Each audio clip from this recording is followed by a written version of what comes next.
শুভ দুপুর বন্ধুরা, কেমন আছো সবাই? আশা করছি সবাই অনেক বেশি ভালো আছো। তো আজকে ছোট্ট একটা ব্লগ নিয়ে হাজির হয়ে গেলাম। তো এটা হচ্ছে শনিবারের ব্লগ। তো আমার হচ্ছে এডিট করে দিতে দেরি হয়ে গেল। আর শনিবারের দিনটা আমার কিভাবে কাটলো সেটা আগে শেয়ার করি।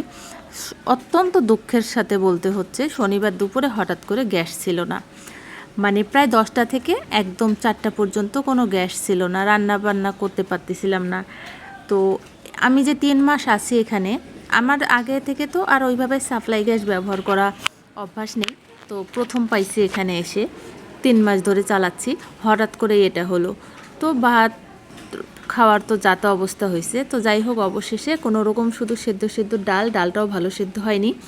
আর এদিকে হচ্ছে মিষ্টি কুমড়া রান্না করছিলাম, সেটাও সেদ্ধ সেদ্ধ। আর ভাতটা ঠিক মতো সেদ্ধ করে নিয়ে খেয়ে আমরা চলে আসছি, কারণ আর কোনো অপশন ছিল না।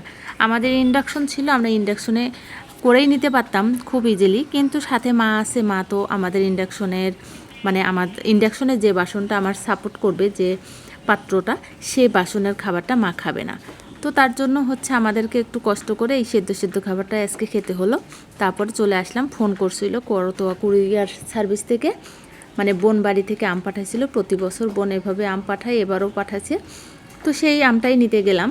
আর বোন পাঠাইছে আমটা 4 দিন ধরে পথের মধ্যে রয়েছে। আমরা চিন্তায় ছিলাম খুব, যে আমটা হয়তো 4 দিনে নষ্ট হয়ে যাবে। তো একটা খুব আনন্দের বিষয় হচ্ছে, ঠিক 3-4 দিন ধরে গরমটা অতিরিক্ত ছিল না, বৃষ্টি হচ্ছে, ওই দিকেও হচ্ছে উত্তরবঙ্গে, আবার ঢাকাতেও হচ্ছে। তো তার জন্য হচ্ছে আম খুব একটা বেশি নষ্ট হয়নি। তারপরও 11টা আম ফেলে দিতে হয়েছে। আর এই যে এই বড়ো সাইজের আমটা দেখে তো খুব খুশি, আমাকে বারবার দেখাচ্ছে, দেখ কত বড় সাইজের আম। তো এই আমটা সম্পর্কে আমি আগেই শুনছি, এই আমটা একটাই মাত্র দিছে, কারণ এই আমটা আরও অনেক বড় হয়।